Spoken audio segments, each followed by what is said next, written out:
transparent and so on. And not just carry it, it remains to remain.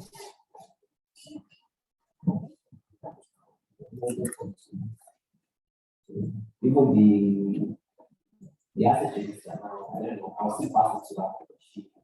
She's one that will understand when it does. So is sent the payment advices and then so and was part of the things that she sends to all was also one of the people which was the one to ask all the not that's what we asked for.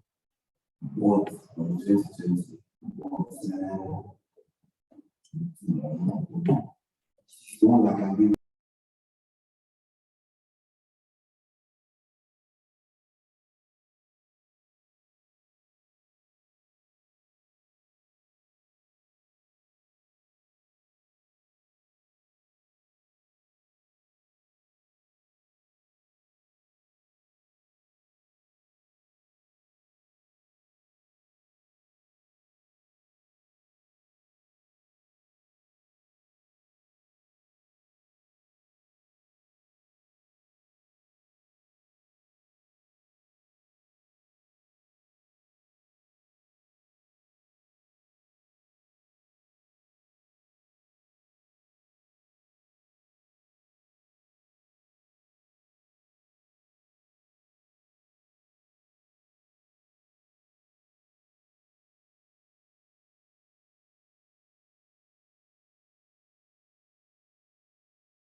That's 5 minutes.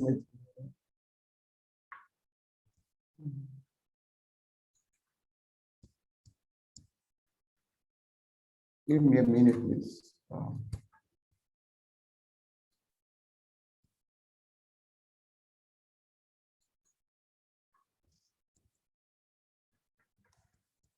Okay, so if you have looked at the problem statement, these are some of the notes that we made. 2020, 64% of Nigerians were financially included, while 36% of Nigerian adults, somebody asked a question yesterday, Gen Z is not included. Gen Z from the age of 18 is included. It's about 38 million adults are financially excluded. So we're looking at the 38 million or more people that are financially excluded. I think you can also consider the underbanked. So you may be financially included in the sense that you have a bank account, but the only thing you do is that once your salary is paid, you just go there, withdraw the money and start spending cash. So we're looking at the financial services that is fully digitalized. We're looking at processes, we're looking at systems, we're looking at value chain. So although 51% of Nigerian adults use formal financial services, a good number of them are underbanked. The question you even ask yourself here, are you underbanked? How many financial services products do you currently use? Is it just the ATM? Or do you go to an agent location just to do cash in, cash out? Do you pay your bills from a mobile phone? Or do you use USSD, IVR, whatever technology, what do you use? How fully banked? So when you talk about underbanked, how many financial services products do these people really use? Another interesting thing here is that 80% of Nigerians work in the informal sector. I mentioned this yesterday during the welcome address. And their activities also are not included in GDP calculation. So the activities or economic activities generated in Nigeria are not fully calculated. Government is losing revenue, and we are underreporting. It affects our global ranking and all of that. And that's why financial inclusion is a big deal and a very important topic. I think Mr. Laolu Awojoju spoke to that, bringing people out of poverty. He mentioned that financial inclusion largely is about bringing people out of poverty, empowering people. The implication of those figures are that business transactions are largely done using cash, especially within the informal sector. So cash is still king. Even in big stores, cash is still accepted. Yeah, they have POS machines, but in small stores, cash is king. Even though we see now, they say do a transfer, but that transfer is not tracked within a system. They still have reconciliation issues. They have to start going through their phones to check, and all of that. Who paid what? And the narration, bank narration, does not even capture it well. So might spend a lot of time trying to reconcile payments. Olaolu spoke to bank statements yesterday, and he mentioned that even those agents are not that literate, right? And so they don't even understand banking transactions. And when they don't get it, an alert, which has been traditionally accepted now as a means of confirming if monies have been transferred to you, they don't see an alert. So at times there's a network issue and you don't get an alert. They don't know how to read their bank statement. They don't know how to interpret their bank statement. Monies have been paid in, right? We're just trying to highlight some issues, which may also point to opportunities. I've mentioned this already. Business transactions are fraught with manual processes that are prone to errors. Cost of financial services is still quite high. I've been looking at my statements recently. I do a transfer, and if I do 3-4 transfers every day, I spend over 100 naira. The cost of financial services is about 27 naira for me, 26 naira, 50 kobo. It's still high. Why is it not 2 naira? Why am I spending that kind of money? Right. So if I am complaining now, I'm looking at my statement and I'm looking at why are they charging this high? How much more? The man on the street who can barely eat, right? Or who just has enough money to eat and pay some basic bills. The cost of financial services is high and unattractive, especially to the poor local earners in some suburban communities. The essence of this challenge is because one, you are students, two, you are located in those or you live or reside within those communities. So you see these challenges, you understand them. Innovation is on the streets. You can't do innovation on the desktop or laptop and you're creating a product without interacting with the people that face these challenges. So this, what I call it, ideaton phase is the research stage phase. You have to conduct your own mini research from, apart from what you have been told, looking at the communities or the people you want to serve or the people you want to provide solutions to, understand what their challenges are, and then come up with a solution that can address this. The lack of trust in formal banking channels. Mrs. Nwambugu, the lady from Central Bank, talked about this yesterday. People see charges, some are hidden charges, some are known charges. They don't really trust formal banking channels. Apart from that, it's too far. The proximity to bank agents or bank branches in some communities is a cause for concern. So there are also limited opportunities for businesses to scale due to lack of digitalization. Exactly. You can't scale. So for instance, you have, let me say, you've been selling at a store, right? A physical location, and suddenly somebody puts you on Jumia now, you're on Jumia or you're on Amazon. You have the opportunity to scale because of digitization. People can order for your product wherever they are located, as long as logistics is taken care of. So when businesses lack digitization, their processes are not digitalized, and their services, and they don't digitize certain things around their business. So your store can be digitized. That's an online store. Yes, opportunities for them to scale are limited.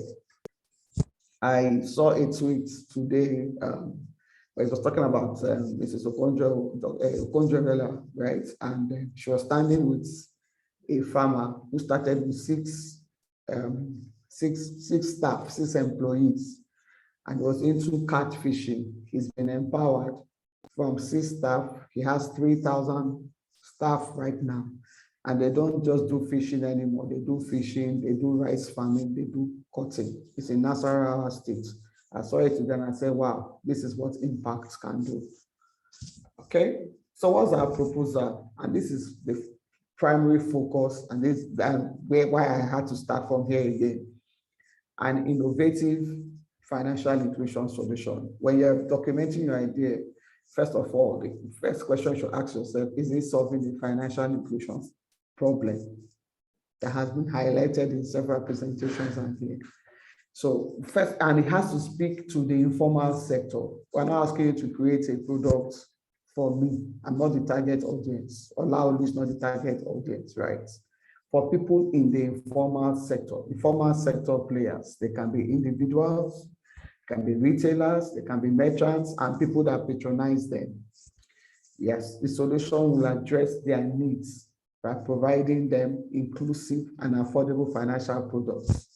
These products can include savings, insurance, payments, remittance, credits. If you also develop something or document something, right, or intend to develop something that would lead to the integration of the value chain markets, it will be a plus. So the integration of the value chain markets through inclusive channels will be a plus. Look at the transportation sector, for instance. You know, there is a value chain within that market segment. A lot of things, the people selling there at the garage, the drivers, the bus drivers, the conductors, and a lot of activities at motor parks, right? So you're looking at the entire value chain, even the commuter that patronizes them. So these are the sectors under consideration. Trade and commerce is buying and selling, the merchants buying and selling. How do you digitize or provide a financial inclusion solution, something that will include them? So that means the people are not included, or they are unbanked, or their services are largely dominated with cash. The health sector, how do you digitize the health sector? How do you make the health sector more appealing to people today who do self-medication and all of that? If you look at the value chain, you'll be looking at the drugstores, you'll be looking at the pharmacies and several others, agriculture, transportation, and the energy sector as well. So these are some case studies. I'm not saying this is what you should do, but these are some of the thoughts that we have. How do you reduce cash transactions in the transportation sector? And how do you integrate the value chain transactions within that sector? A lot of cash transactions are happening there daily. If BRT tells you how much transactions they are doing, even though again, and there's a carry count that BRT has. Well, but what about the other buses that are there? What kind of, what the transactions are like the cash? What will make the regular buses, right, adopt a cashless system? Trade and commerce. What are we looking at? Simple, easy to use, affordable digital financial services in trade and commerce. How do you make it a lifestyle for merchants? You have to look at their lifestyle first of all and think of how do we incorporate our solutions in their lifestyle. So, and their customers, so the merchants and their customers who don't have access, without access with social literacy and cultural barriers. Yesterday it was highlighted, that's why we brought in CBN. Cultural barriers, it can be religion, right? It can be that women are not allowed to come out, so, and all of that. Can be literacy, can be social, right? And all of that. Can be numeracy as well. So to conduct business transactions digitally and seamlessly. And she talked about the M-Pesa model that uses a mobile phone, and anybody, internet is not required, can use it. Somebody asked a question yesterday, what if my solution is a smartphone? There are merchants that have smartphones. Just make sure the products or services that you are trying to present to the judges, a panel of judges that you will not interact with to explain the solution to them. But as long as you are solving a financial inclusion problem, speaking to any of these problems that we highlighted, it will be considered. How do we digitize buying and selling among MSMEs and in rural communities? So in rural communities, can we digitize buying and selling? Is it possible? These are some of the things we should be considering. Agriculture, for instance. How do we digitize the agricultural value chain as it affects small-scale farmers and reduce the need for cash transactions? If you look at the agricultural sector today, you discover that they have a lot of challenges. Logistics is one of their problems. Carrying their farm products from one place to the other, storage, they have so many problems. I'm not saying those are the problems you speak to, but those are not financial inclusion problems only, right? There are problems that may hinder financial inclusion, but financial inclusion is they're able to use financial services. Financial services, I mean, they're coming into the formal market and they can be identified. So you cannot be financially included if you don't have a digital identity in the first instance, right? And if you don't have a bank account. So all of these things are the things you consider as affects agriculture. The cooperatives, for instance, the agricultural cooperatives. How do we capture those people and all of that? You can see another interesting one. How do we include nomadic farmers and reduce cash transactions for these nomadic farmers? This like 5 years ago, I was doing the blockchain project and somebody was talking about digitizing cows, giving every cow a digital identity on the blockchain. Somebody talked about that many years ago. I'm not saying you should use blockchain, but recall you are going to also use at least 2 API endpoints on the sandbox. So you might say, my solution is credit related. There is no credit API. You can use an API, but you will find there are APIs there beyond credits that will be required, like identity verification and all of that. There will be a section to show you how to use the APIs on the sandbox and the possibilities of the API. That section, we'll look at the schedule and we'll let you know. Energy. How do we digitize the value chain of former players in the energy market, including renewable energy? These things are very important and we need to think about it. Some people are not at this meeting, maybe they sent one person from their team, but we have like 61 teams. I have less than 61 teams represented here. I hope that they know how to use the Lean Canvas and they understand the problem statement. So digitize the value chain of the former players in the energy market, including renewable energy. Renewable energy is a new area. A lot of people are talking about climate change and all of that. What are the opportunities within that market, for instance, right? And which you even when you identify the opportunities and you capture that value chain, you will attract a lot of foreign direct investments. So how do we make energy payments seamless and cashless for the average Nigerian today? Banks already have a way of doing it, but for those in the rural areas, is it as seamless? I use my bank's mobile app, or an agent comes and says pay. Is that the only way to achieve this? These are things we should think about. For the health sector, how do we digitize access to healthcare services? Discover that we have maybe 2 or 3 people working on health. How can we have health on the go and on-demand health service, right? That you can access emergency and all of those things. What are your thoughts? How do we integrate the value chain for the informal markets? I was at the financial inclusion workshop on Monday, and they talked about taking these services to meet the people where they are, especially if they are women, than expecting them to come to the banking hall. I can't remember when last I entered the banking hall. In fact, anything that would take me to the bank now must be very, very important. I can't imagine leaving and going. So how much more those who are so busy and there are so many reasons why they cannot even go to the bank? How do we take these things to them, right? And how do we take these things to them? Take these services to them? How do we resolve the challenges with access to affordable healthcare? How many people can afford HMO today? How do we resolve the challenges with affordable healthcare? Should we narrow it down to a research done to say, okay, I'm only taking care of malaria, I'm taking care of women who go for antenatal? You understand? You have to look at the segment you want to address. So how do we digitize the healthcare services? And a number of people have been able to raise money even just trying to do this, and then make it more efficient. Okay, if I have questions, let me know. Okay, I'm trying to go to the next slide.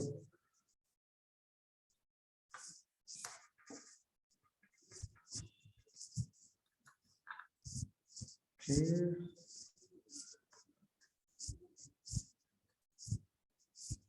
Okay, so this is where we are now. Tips in documenting your idea. So I said this earlier on, and it will be good for me to repeat it again. So you conduct a research to understand the problems in your community. If you live in Kano State, you cannot solve a problem in Lagos State. That's the truth. Except you are collaborating with somebody on your team who is in Lagos State and has identified a problem to be solved. Please don't try to solve a problem for any new states. When you are in Lagos State, you may not be able to solve that problem very well, except you are collaborating with somebody there, or you have done a research in that area. Second tip here is do not assume you understand the problem without validating it with some people in that micro segment. This is not a one-year research, so you have to look at a micro segment whose problems you want to solve.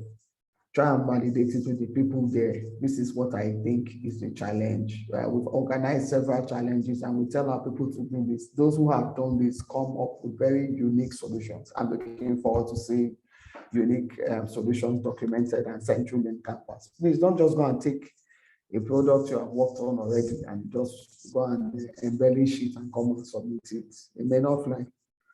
If you have something you're already working on and you want to participate in this challenge, please make sure it speaks to the problem statement. It's very important. How are you going to differentiate yourself from other services or products in the market?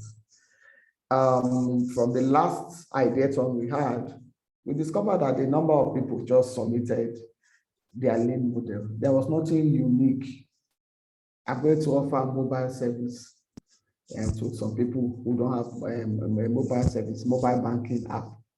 There was nothing else. Mobile banking app. It's not unique. Mobile banking app. There are several mobile banking apps out there. So how are you going to differentiate yourself? What exactly is the challenge, and what is the service you're offering that will make you differentiate yourself from others? The last thing here is your idea must be innovative, and the judges at this level will be looking at how innovative is your idea. Innovation can be incremental, that means an improvement on an existing, or it can be totally new. Any of those will work. An improvement on the existing idea, or something totally new. Any of those will work for us. So they'll be looking at how innovative your idea is.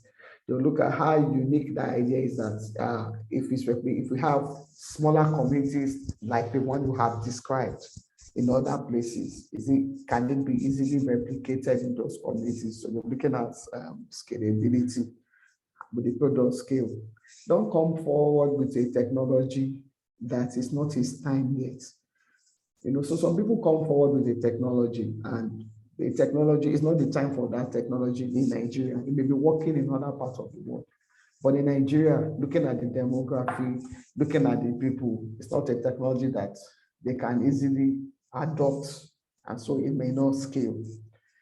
I don't know if you understand what I'm saying. So imagine if somebody comes now and says, wants driverless cars in Lagos. Driverless cars will not work in the entire Lagos. The way driverless cars is, because you look at where it has worked, it works with sensors. Those cars must have sensors. And the roads, you must have a place where you put those sensors.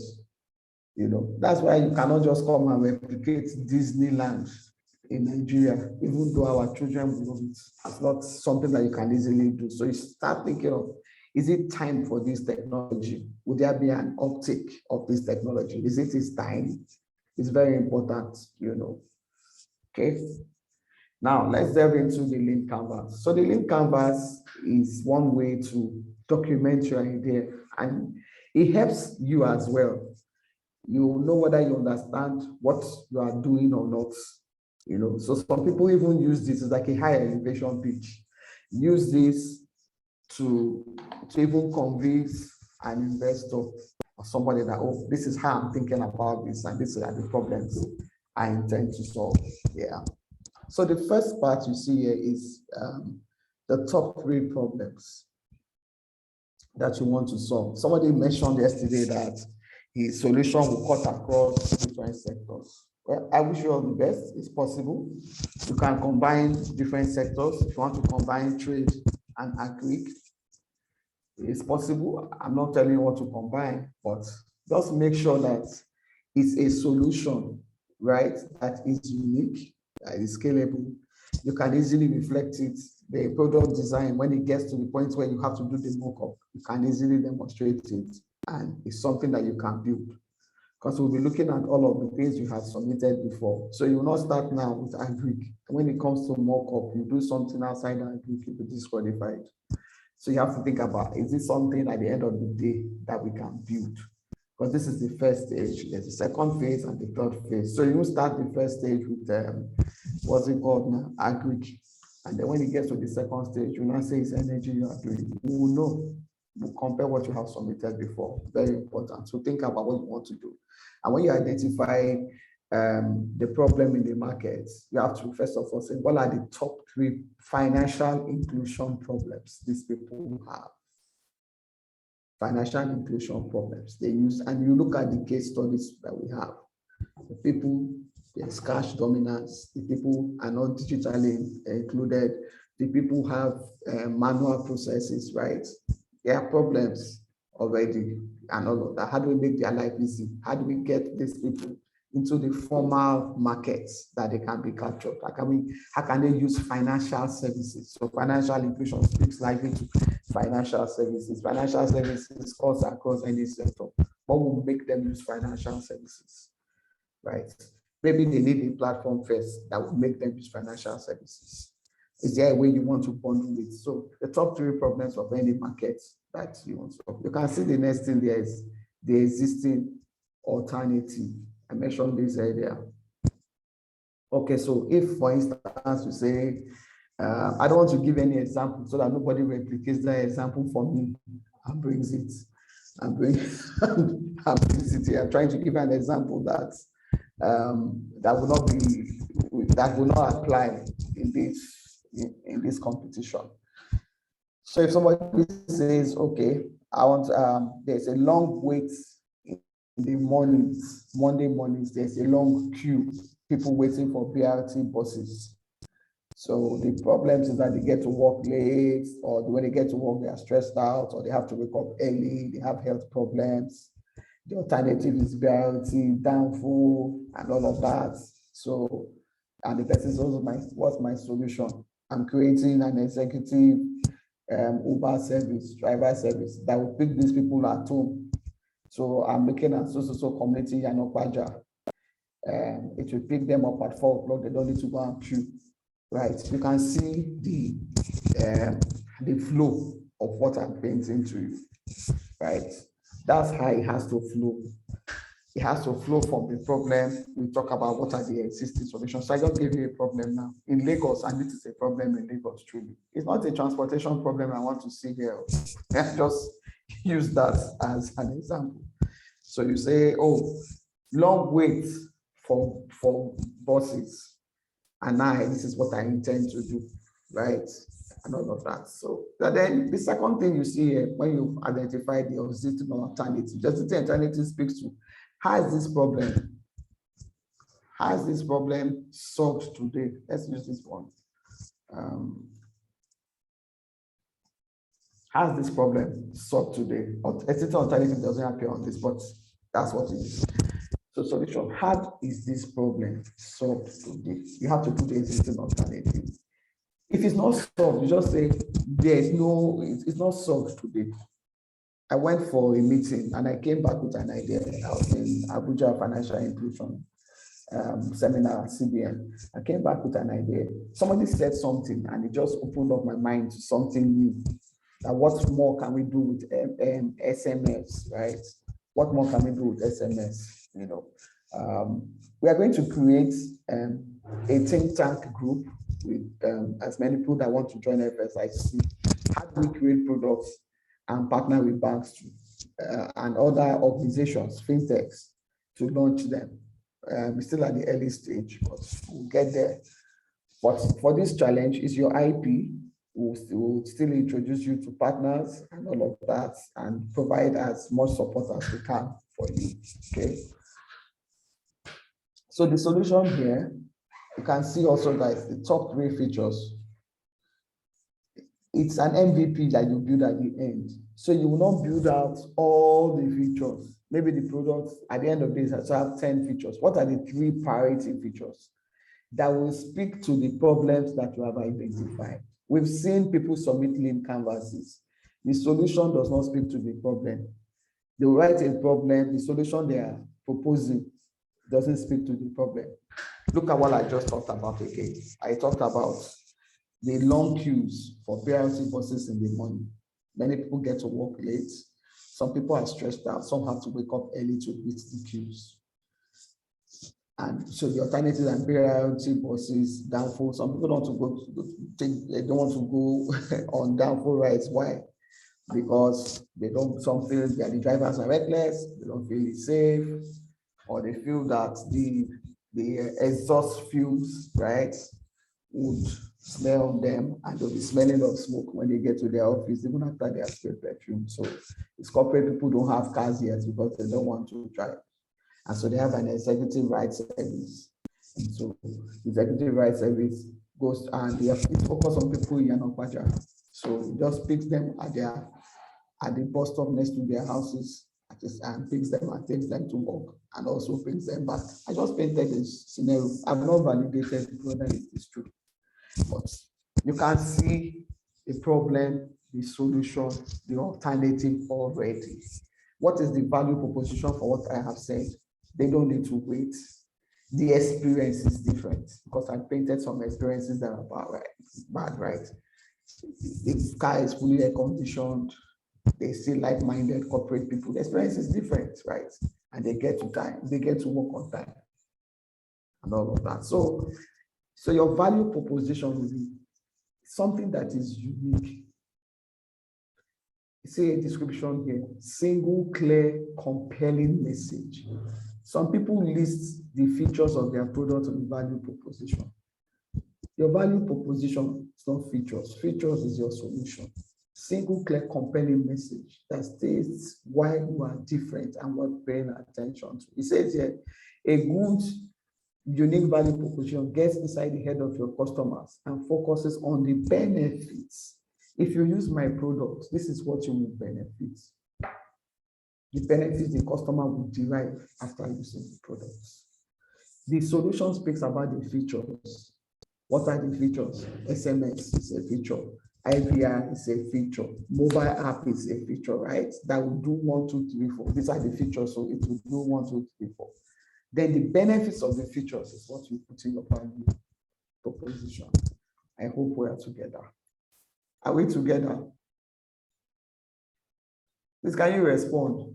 I want to be sure we are together. Are we together? We are together. Okay, all right, great. Yes, we are together.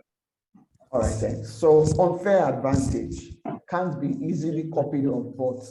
Let me explain that before we come to metrics and all of that. When you say you have an unfair advantage is not commitment and passion. When you see challenge as a startup, commitment and passion will die.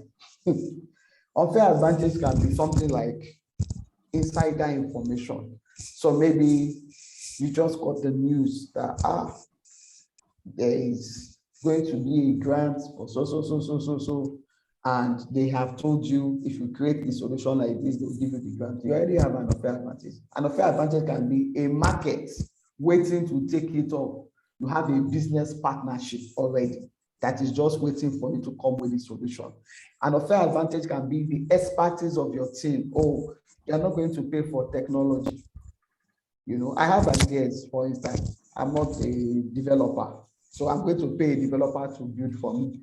But your unfair advantage for this and with your team is that, oh, there's somebody on my team, or there are people on my team who are designers, they're UI UX designers. I saw on the group people asking, I'm a UI UX designer who needs me, or I have a software backend engineer that will create a product. The expertise of the team, the management, your advisory board, and existing markets. You know, those are the kind of things that is an unfair advantage, or you have insider information that others don't have. That's what an unfair advantage is. Okay. Now, channels, the path to customer. How are you going to reach your customers? One way to reach your customers to learn about what you are doing. It can be email, it can be SMS, it can be social media, sponsored posts, what have you.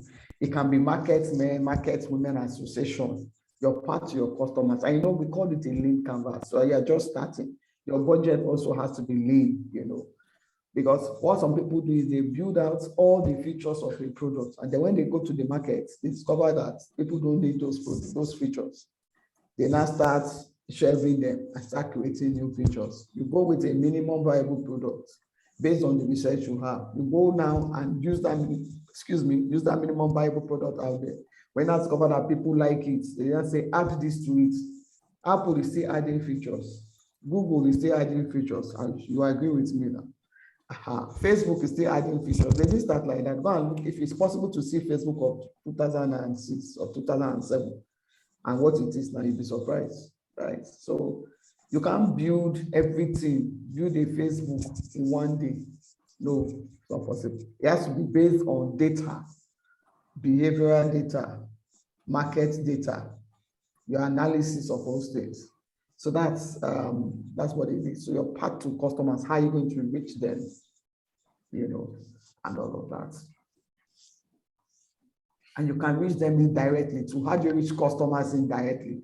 Directly might be one-on-one. Email marketing is direct, you know that. Indirect can be, oh, somebody helps you to pass the message across and all of that. Or you're using influencers, that's indirect. Customer segments. Let's look at this, very important. Now, you can't tell me that for this innovation is speaking to every commuter in Lagos. The problem I talked about, people waiting at BRT.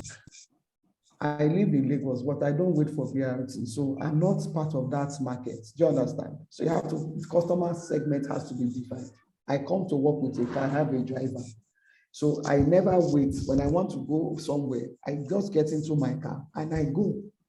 So if now somebody is writing that as his problem statement, says all the people that go to work in Lagos, it's not possible. That's not your customer segment. So you have to define it. Who is going to use your product? Who is going to pay for your product? Please don't come with usurious products. That product I painted is a usurious product. It's not a financial inclusion product. And I said, oh, they wait at the bus stop, blah, blah, blah, so a car goes to pick them. It's not for informal market. It's like saying Uber is solving financial inclusion problems. I really don't know. It's arguable, but I don't think that's what they are solving. So you have to define your target customers. Is it the onions market for those in agriculture? Is it tomatoes? Or is everybody selling tomatoes, selling onions, selling this? The product I have costs through, it cuts across. So a customer is someone that pays for your product. You can't effectively do design and position a product for everyone. It's even written here. It's not possible. You must have people you are targeting clearly documented here. There's something else that's supposed to be here that is not here. It's your early adopters. Let me check the next one. Yeah, so maybe I should use this one. Your early adopters. Who are the people that will use your products once you define it? So your the people that will use your product first. So FSI launched business advisory service. The people who subscribe, who paid the 20,000 per annum, for instance, were early founders who don't have maybe people to help them in the market and who believe in the vision of FSI and FSI support and validation in the last 2 to 3 years. We're not yet 3 years, 2 years plus, are the ones that subscribe. We didn't go for instance, people are already doing business in the market, they're already making money. They come and subscribe to business advice. Those are they are not our early adopters. At some point, we may have a value proposition that will speak to them or speak to certain aspects of their business needs, and then they will want to use FSI. Okay, so you have to be able to define who are my early adopters, who are the people that would, if they hear about this solution, that will easily come and use the solution. Okay. Then the key metrics. How are you going to measure your performance? Every business has to be measured. The key activities will be measured. So for instance, yesterday, a key metric was to get at least 50 people to attend the session. We had about 80 people attending the session, the CBN session, right? So your key metrics also. What will you measure? Maybe like number of sign-ups. You're creating a product and you want people to sign up to it. So it can be the number of people that will sign up. It can be, if it's savings, for instance, the number of people saving with your product and all of that, you know. What are you measuring? So if, for instance, you are trying to reduce, so in a segment, maybe it's cash transactions. Cash transactions, the drivers, they do 100% cash. And now their 100% cash has reduced to 30% to 20%. What are the key activities? So you look at what your business is going to be, like what this idea of how the people are going to use the solution. So you're looking at the process flow end to end. You now identify the key activities and then you come up with metrics on how you want to measure them. So the last two parts here is the cost structure.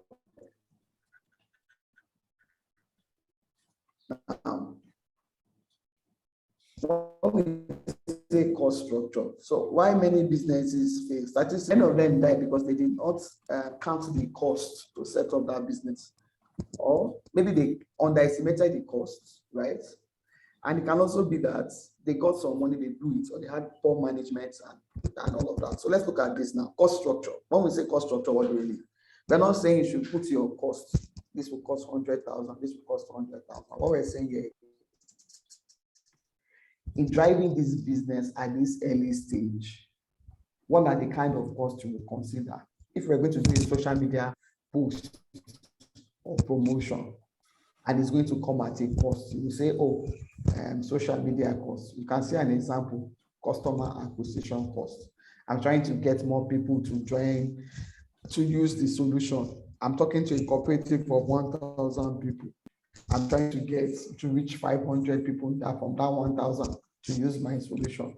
This is how I'm going to do it. I'm going to talk to the chiefs of those associations to see how they can support.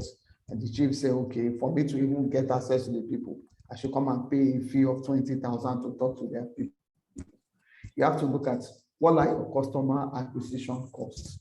Your solution, if you're going to host it in the cloud and all of that, if it's going to come with a cost, you're going to look at that. If you're going to hire people, so maybe you are the founder of the business and you are a technology person, the other person is a product manager. You still need to do marketing, and all of that. You need somebody internally that is attending to customers, knows how to talk to customers, that knows how to keep customers and all of that. So you can be marketing. And you don't need to list 20. You can list your top 3 costs that for this business to take off, these are the first 3 things I am considering. So that's about the cost structure. Over time, cost will increase. There are services we use in FSI now that we were using before, but we're using them now. Our cost is increasing, right, as our business is expanding. The next thing here is the revenue streams. Someone will say revenue streams. How do you intend to make money? For these services you have, what are the streams? We're not asking for the price because pricing is a function of how people perceive your value. How they perceive your value determines what they'll pay for it or what they'll be willing to pay for it. So are you doing subscription? Will it be subscription based? Are they going to subscribe, for instance? Will it be transaction costs? You understand? Are you going to have a referral model? Those are the things that you should consider when you look at your revenue streams. So you look at your cost structure, you look at your revenue streams, and you document it. We're going to send this presentation to you, and there is a template, right? This is the template that you're going to fill. It comes with the presentation. So you are not going to send us pages, please. This link canvas, this template you are seeing is what you are going to use to document your idea. So don't start writing your idea today. Brainstorm with your team, think about it. Talk to the market. Whoever is near the market, talk to 1 or 2 persons, 3, 4, 5 persons. I think you have up till the 25th next week to submit this link canvas. This link canvas, the team lead is going to submit it. The team lead will sign up on his profile. He will say submit. From there, he will submit this link canvas, and then at the back end, we'll see it. The judges will look at it independently, and they will score each of you based on what we have said, your presentation. So the presentation here will be clarity. Was it easily understood? That's 1. 2, innovativeness. How innovative was the idea that you documented? From problem to solution to exist, all of that. So look at that. How would they see product design? As the 3rd thing there, the product design, they'll see it from your solution, what your solution will do, how you're connecting it to financial inclusion. The 4th thing that we'll consider is, can this thing be replicated in a similar market? This solution that you are building, they'll score you on those 4 parameters: scalability, innovativeness, and product design. Each of them carry 30 marks. Presentation is 10 marks. But don't make the judges struggle to try and understand what's he trying to say here. Don't make them struggle. And that's why we always like to have this session. We don't like to assume that you understand it, right? It's always good to get a refresher to understand, okay, what am I really saying, so that the people can understand me. And anybody who picks it is like a high elevation pitch, you say, okay, there's an idea in this place. Yeah, I think this person has something good and all of that. Just like the first first NACOS challenge, Tech on Demand. We saw some very fantastic ideas. Unfortunately, some of the people did not come to Abuja, to come and present their solutions. They were shortlisted for the MVP stage, but they did not come. I hope they are participating now. This is Abeokuta now. And then we'll let you guys know on the 28th, those who are successful and are moving to the next stage. Right now, pause for questions. If there are questions, please, you can ask now.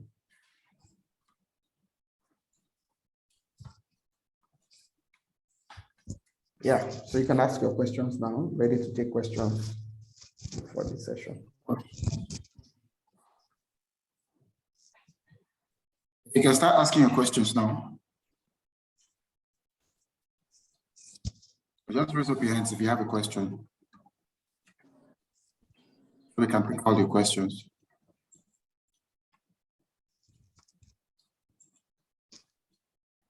Hello? Can you hear me? Yes. Wait, what team is that, please?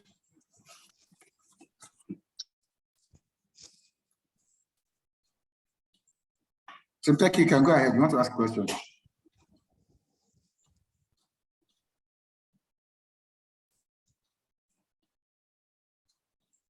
Hello?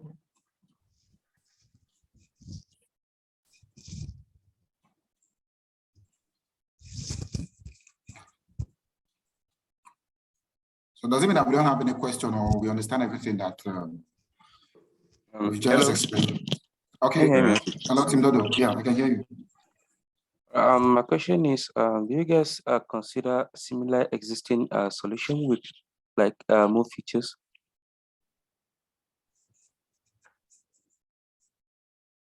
Thank you. Their mics are muted from what I hear. So if you have a question, raise your hand and then we'll unmute your mic for you. We will unmute your mic so you can speak. We'll enable you to be able to unmute your mic. So if you have a question and you cannot unmute your mic, please raise your hand so that you can do this orderly. And then he will unmute, he will enable you to be able to unmute your mic. I think it was sorry, what are your name? Marvelous, who dropped that comment in the chat. So if you have a question, I think you should be able to raise your hand, and then admin will enable you to be able to unmute your mic. Okay, so the question I had now is, if you have an existing solution. Now, this challenge is not for existing solutions. I don't try to give anybody an unfair advantage and then you can just embellish it and come and present it. We've had two challenges. Okay, so one we had in Abuja. Sorry, yes, in Abuja, Tech on Demand. They are going to build the MVP in Abuja. Somebody has built a solution, did everything, even came with a physical device to show it. The person was disqualified because people were working 2 nights, the whole of 2 days, trying to build their solutions, present on the 3rd day, their MVP, say hackathon, and somebody had come with an already finished solution. So what I would say to you is this: you may have a solution which you think speaks to this, but what is that innovativeness? Is that MVP we are coming to showcase? Because you are just saying your own mind. The innovativeness of that solution that you want to improve upon, don't show us all your features. It's what you are going to showcase here. Right now, it's even the ideaton stage. So we are not even at that stage where you are building the product. Yeah. What you are submitting now is a lean canvas. Document the idea. If it speaks to the problem, no problem. The judges will select you and then you will move to the next stage. Team Tech is, I hope I answered your question. Hope it's clear. If it's not clear, please, you can ask again.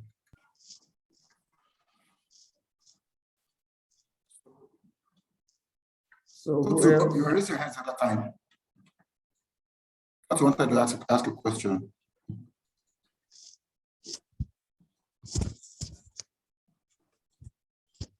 Okay, sorry, Utuk. I don't want to mispronounce your name, please. You raised your hands the other time.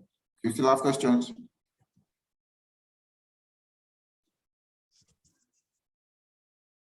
Please unmute Utuk so that we can hear his Yeah, question. all of them can unmute themselves now. Okay, so Utuk, please ask your question. One phone. You can ask your question, please. You can unmute yourself now. Go ahead. Hello, good morning, Ma. Yeah, good morning. Okay, so the question is that, okay, actually, like an idea of like a software that locates nearby business, is it like a tech stuff you're like a tech app you're looking for? Like I'm just like looking for a summary of what you need, because actually I was not really understanding and I joined late. So a hackathon is a tech-based hackathon, right? Yes. The stage we are at now is the ideathon stage. You are going to submit a link canvas. You'll get a recording of this session so that it will save us time. So what we expect is that you will document your idea, a financial inclusion idea that speaks to the problem statement, which I still summarize during this presentation. You document that idea. The judges will review. If they feel the idea is innovative enough and it's interesting and it makes sense, you'll be shortlisted for the next round. Okay, thank you very much. Stage now is the idea stage. Welcome, Tim Shinobi. Okay. Syndigi Clinic. Hello. Hello. Go ahead. Good morning, Ma. I'm representing Digital Connect team. So I have a question. When you were explaining revenue structure, you said we don't need to add the price yet. Yes. So we're just going to like put like the way we're going to earn the money, but we don't need to add the particular price of what we're trying to sell. Yes, because Okay. you have not built the product. That's the assumption. So you can't tell me it's going to cost 15 naira now. Okay, so I need to confirm that. Thank you, Ma. Yes. Yeah, this is Utuk. What I wanted to ask, I know innovativeness is like a key part of this, and sort of the project idea I had, there's already something existing today, although like it's not as widely used as like I would expect, because it's such a convenient solution. And I'm talking specifically about NQR, allowing payments via QR code. So the project idea I have is sort of related to that with slight modifications. So I want to find out if it also counts as, okay. You know, okay, so NQR is not widely used right now, right? There's an NQR solution from Leaves, the Leaves QR solution, and I think there are several other people that have launched an NQR solution. So you go to some meetings, there's NQR they try to use and all of that to admit people. It's a function of the idea, not the solution. You're going to say, okay, this is the problem that I have identified, and I think an NQR solution will solve the problem. Do you understand? So identify this is the problem, and this is how people are solving it today. But I am going to solve this problem using this my NQR solution. These are the top features of my NQR solution. I'm going to use an NQR solution to solve this problem. These are the top features of my NQR solution. Under unique value proposition, excuse me, these are the benefits of my NQR solution that beats what is already in existence today. So you can present it, but it has to speak to a problem. It has to speak to a market. And has to speak to early adopters. Yes, yeah. That makes sense. Thank you. You're welcome. Go ahead, please. Which care? Good morning. Please, can you hear me? Good morning. Yes, please go ahead. My question is, for example, now after ideas that are that are taken, for example, now like the winners, is there like any kind of support given to them in order to bring the idea to life? That is, to bring it to life, to start it by FSI. That's my question. Why can't you pass the idea on stage first before you ask me their support? So FSI has a business advisory service program. Some people have subscribed to it. That program prepares you for the market. If you are a winner, we introduce you to our partners. Even if when you're not a winner, we think that there's some value in what you have to offer. What we'll do is introduce you to a network of partners, introduce you to mentors. As long as you subscribe, we have startup clinics. You can come and discuss this further. And then you can attend the business advisory service program. The second cohort will start in September. The last cohort ends today. Today, they're talking about protecting your IP rights. And we'll give it as a freebie for everybody participating in this hackathon to benefit from that class today. Legal advisor is going to be talking about protecting your IP rights. And he's an expert in that field. So take advantage of it by noon today to learn from there. So that's what we'll do for you. And that business advisory service program, what you will also expect is that you will subscribe to it. So you pay some money for it. What you will pay is 20,000 naira, 20,000 naira per annum. It may increase to 50,000 before September. So when you get the message of any daily rate, it's good to pay. But that is like a one-time payment. Some people are teaching people how to cook. They're paying 2 million, 3 million. FSI is a non-profit organization. But at the same time, we also have to pay our facilitators, not just say good. At some point, you have to pay for their time, pay for their resources. Subsidize really not pay. You can't really pay them. To have him talk to us for 1 hour, 13 minutes would cost maybe like $1,000, but based on goodwill, will come and speak to us, and then we need to say, well, thank you, take honorarium. So that's what it is. So that's what you will get. We provide that much support. We've been providing already. We have a payment gateway that will be live by the end of this month. So your solution, if it's going to go live, because if it's a payment solution, for instance, that requires a license, if you don't have the financial capability for a license, then we refer you to a partner of ours, and then you can collaborate and still make money. We're doing that with some founders right now, early founders right now. So that's the kind of support FSI will provide. Okay. Thank you very much. Thanks a lot. Okay. Marvelous, you can go ahead. Team Cyberbotics. Okay. Okay. Good morning, ma'am. This is Team Cyberbotics. But my question is that, like, you talk about the problem statement, like all those on transportation, energy. You talk about them, that these are some of the problems that are like used to get to be solved. But does that mean that you're going to? What about if you have a problem like outside that problem statement that you know that definitely is going to be a financial inclusion problem and is going to solve those, like a particular problem? Can you do the same? Can you solve the same problem, ma'am? Thank you. Okay, so what I would say to that is that we have 5 areas. So our use cases are not exhaustive. We only gave examples. We didn't say you should solve the problems on the use cases. The use cases are a guide.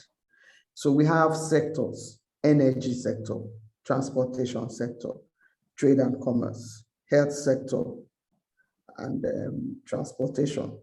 So we have energy, we have the health sector, we have the trade and commerce, we have transportation and agriculture. You look for a financial inclusion problem in those 5 sectors and solve them. It doesn't have to be the use cases. But if you go outside these 5 sectors and you submit your lean canvas, it's outside those 5 sectors, it will not be considered. So when you are documenting your idea, list the sector that you are looking at. If you are solving, if your idea cuts across 2 sectors, say it cuts across 2 sectors, but you have 5 sectors. You have 5 sectors to work with. Cyber, botics. I hope I answered your question. Yes, ma'am. Thank you, ma'am.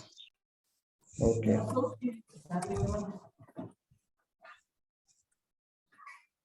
Oh, SARS, please, can you go ahead and ask your question?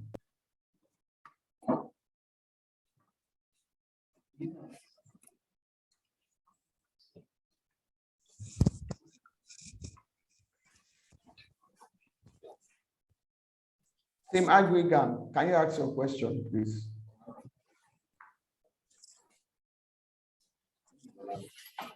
Okay, good afternoon. Good afternoon. Good afternoon. My question, I kind of joined the class. Yeah, I got the link kind of late, but from where I understood some things, and I want to ask a question. Now, why submitting the canvas? Why submitting the canvas? Are we to add things like definitely for each group, they will have UI UX designers there. They will also have the programmers. If it's a mobile app, they'll have the mobile developer. Now, if we are to submit that canvas, are we to add the user flow? Why we are going to write the problems we discover, the possible solutions and other things?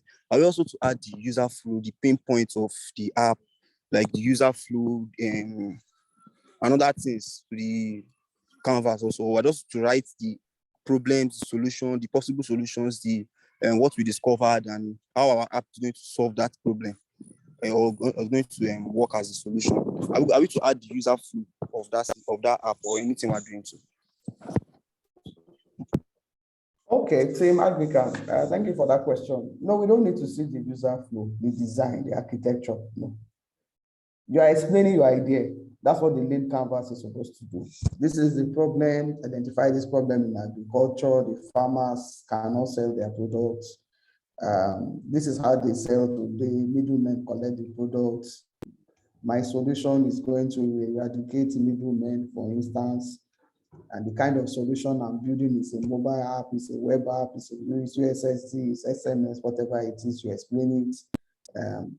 My solution, why should they use my solution? The unique value proposition, the benefits of your solution would also itemize them in that, on that document as well, and all of that. You get a copy of this presentation, and the audio recording, so you can listen to it.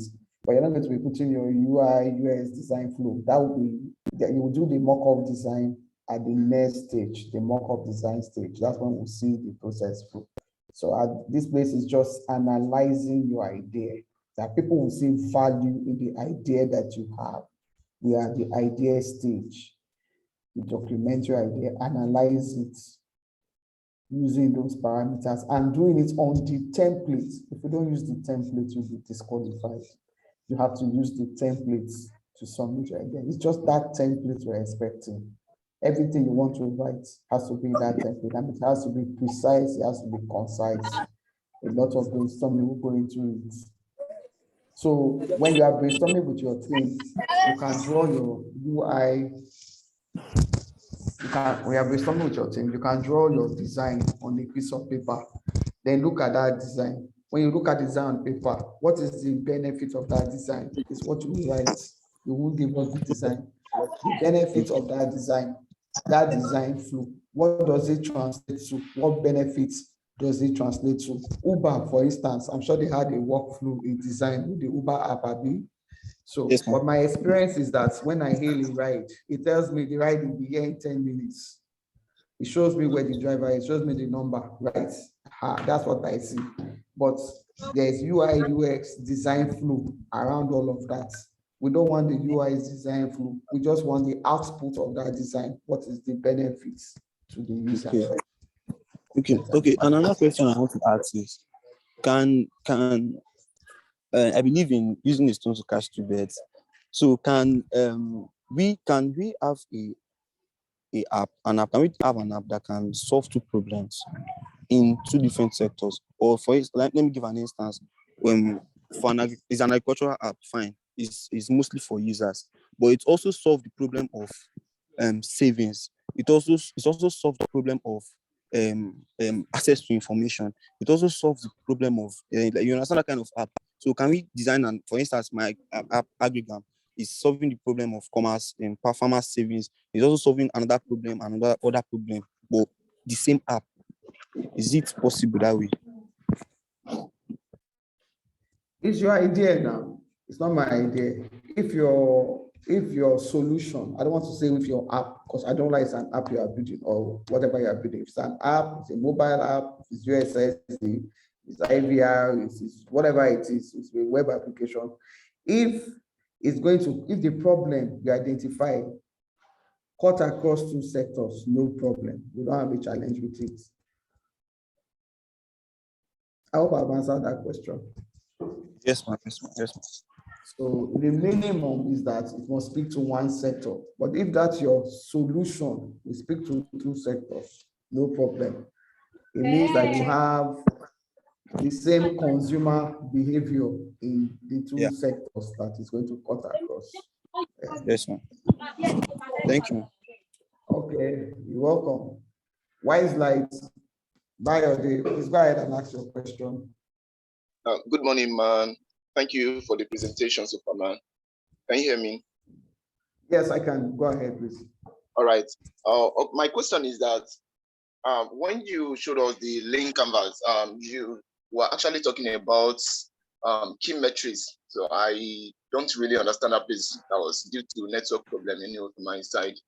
So I know you said the key metrics is going to be something we are going to work on, but I was unable to figure out what the solution can work on. All right, thanks. Okay, so let me explain. Can you hear me, Bayode? Yes, I can. Yes, I can. Okay, so key metrics. What we say there is that, first of all, you identify what are the key activities in this your business. You know, this idea is not just a high floating idea, it's a business idea. What will be the key activities? So it can be number of the transactions that will be done through your app, can be number of customers that will sign up, number of the successful transactions, things like that is what we mean by key activities. How many merchants will use the solution? How many of their customers will use the solution? How many transactions will be successful? How many referrals? Those are the activities in your business. How do you want to measure them? How do you want to document them? That's what the key metrics is.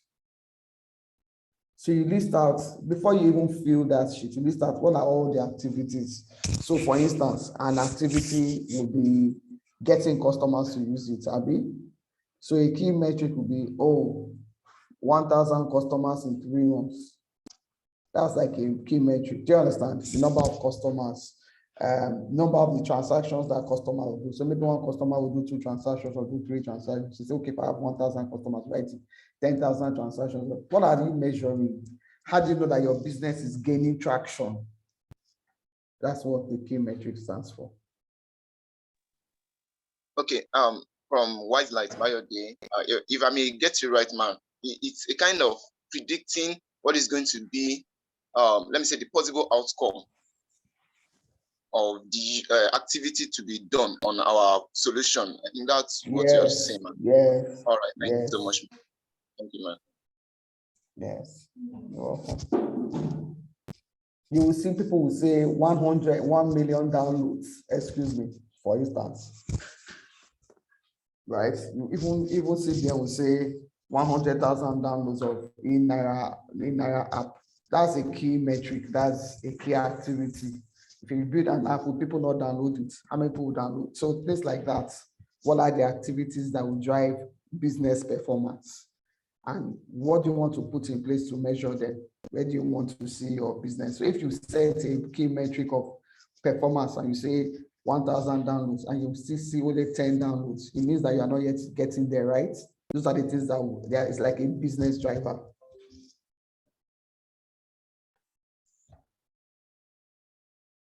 Okay, who else has it? Okay. Tim Dono, go ahead, please. Cyberbotics, do you have another question? Yes, ma'am.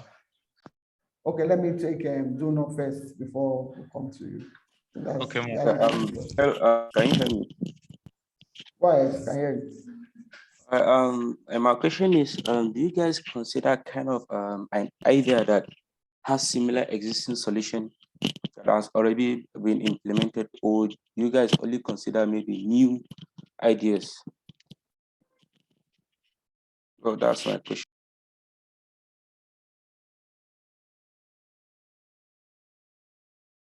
Hello?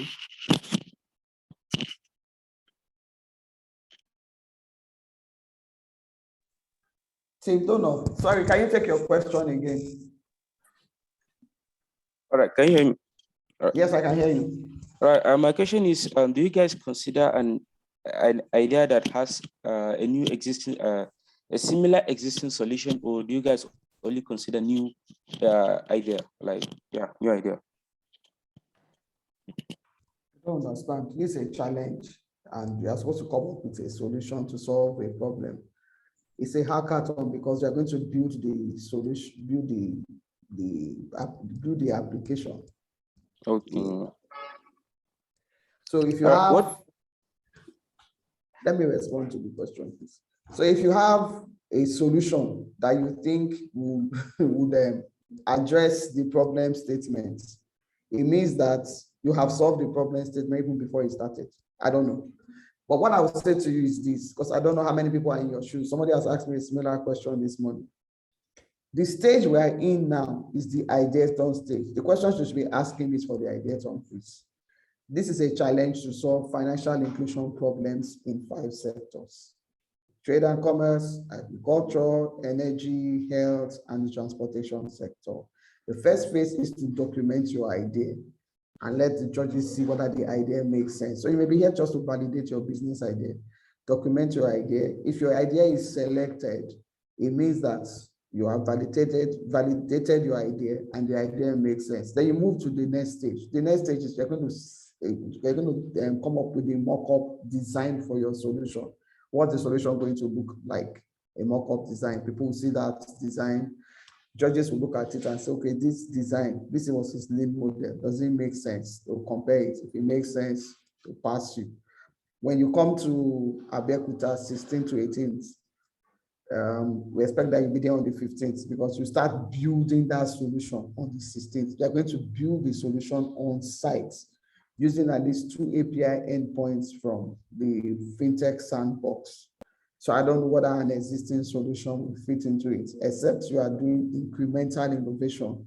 I have a solution, but based on this financial inclusion problem statement, there are some incremental features that I have. What you'll be presenting to us are incremental features. You will not be presenting to us a product. If you present a product to us, you may not, you'll likely be disqualified. We disqualified people before, and that's what it is. I think I've answered your question. Grace. Yes, thank you.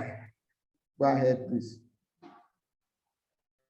Okay, Grace, good morning. Yes, good morning.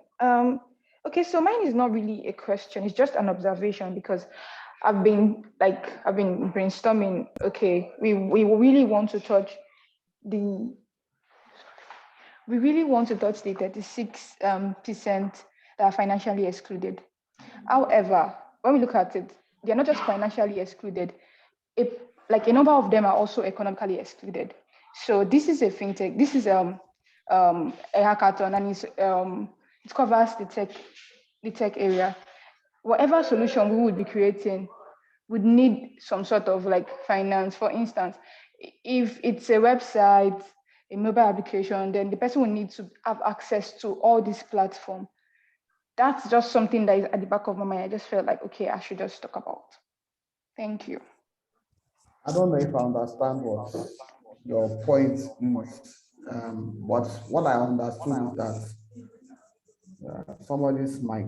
What I understood, first of all, is that some people who are financially excluded, not all of them, 38 million, some of them also are economically excluded, which is true. Your solution is to address financial inclusion problem. If you want to address those who are economically excluded, what it means is that you first of all empower them economically, right? Before that means you just want to dash them money, or you want to teach them a skill, make them learn a trade or something, and then you want to give them money.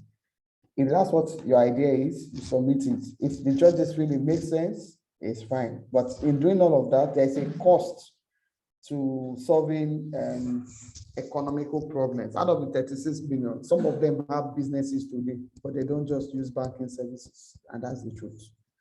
So for this challenge, because it's a competition, I will not advise, let me put it that way, for you to be considering those who are who need to be economically empowered. Even at the session we had at CBN on Monday, economic empowerment is not a CBN issue. It's an issue for governments and many developmental agencies to come together to solve. It cannot be solved in a hackathon. That's the truth.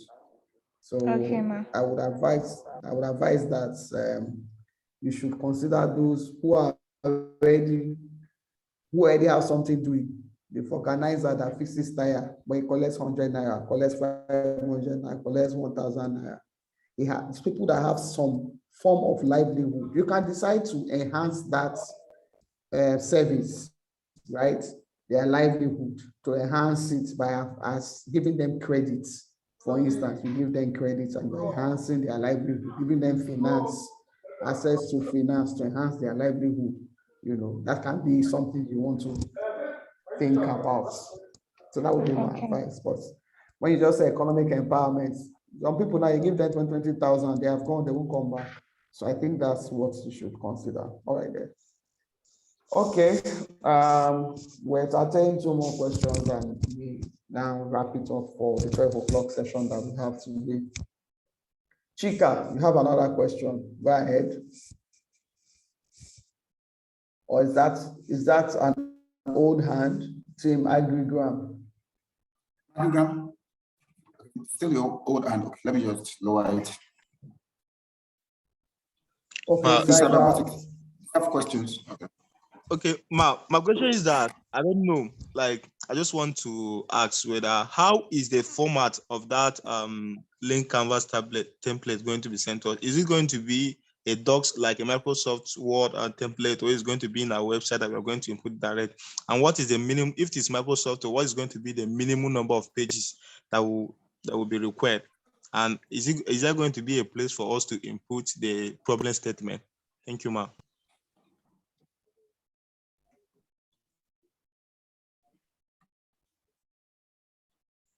Okay, so I think I heard your question, even though the network was bad, really bad. So you're going to submit a link canvas. This presentation has the template attached to it. They're just going to fill that template. So it's 1 page, it's not many pages. So you have to be concise in your words. Top 3 problems, not 20. You can't be describing one problem as if it's essay. People don't have shoes. 1. People don't have, you list it 1, 2, 3, 3 problems. You can't, in that template. Who is talking?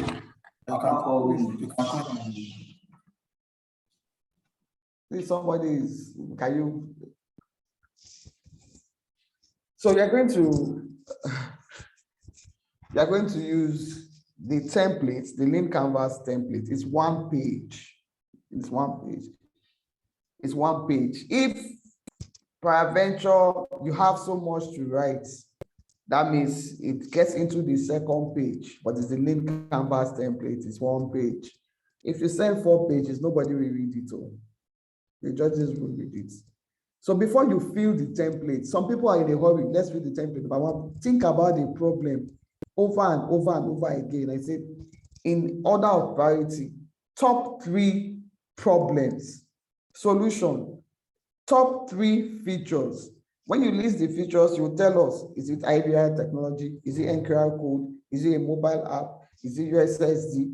Whatever it is you want to use. Is it web? What I don't know, because I don't know what you are solving. Whatever it is you want to use to solve it. And remember, it's for people in the informal sector. So how do you want to reach them? I don't know. You know, I'm not here to provide the answers, but I've told you, but I'm here to help you. And during this period, you can reach out to FSI, reach out to us if you have challenges. You want to clarify a few things. We'll provide answers the best way we can, but we cannot come up with your idea for you, right? You will come up with your idea and tell us this is what it is. And we'll say, we can tell you, okay, go and document it. I can't tell you whether the idea is correct. I can't tell you whether the idea is wrong. Come up with your idea. If you listen to this session again, get your team members to listen to it. You must have a brainstorming session and you must touch base with the market, the people you want to solve this problem for. So you are itemizing You are not writing an essay. Please, you are just itemizing. One page, maximum.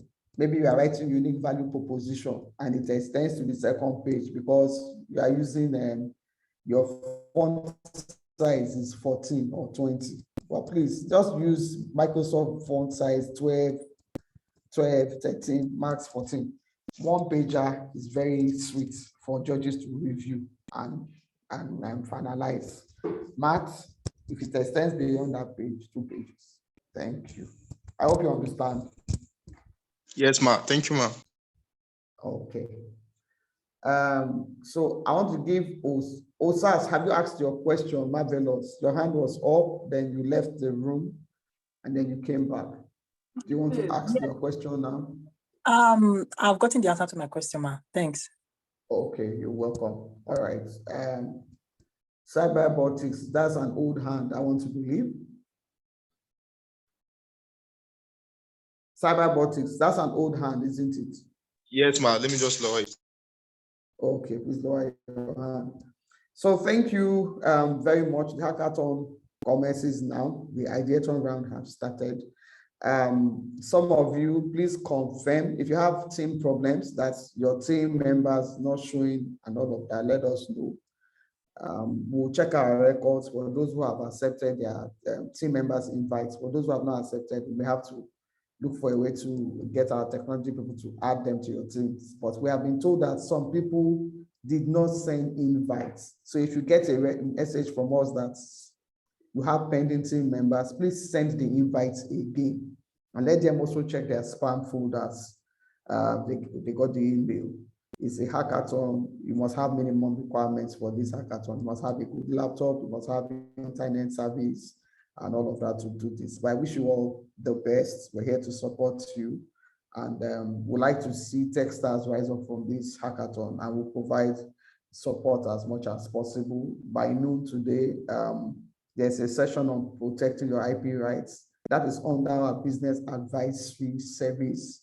And it's a startup series. Today is the last day. So I just like to give it as a freebie because I believe that some of you are on your entrepreneurial path and something you may find useful. So if you have the time, you can join us also by 12. Our legal advisor is going to be talking about protecting your IP rights. There might be some other announcements, and that will be made by Allow. Please, you have the floor.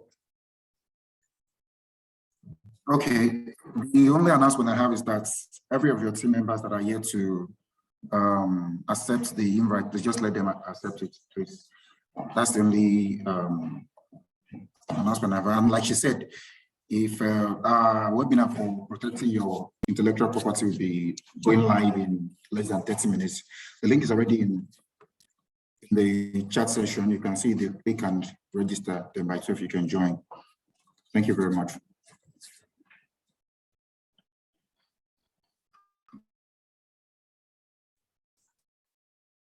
So thanks everyone, and bye for now.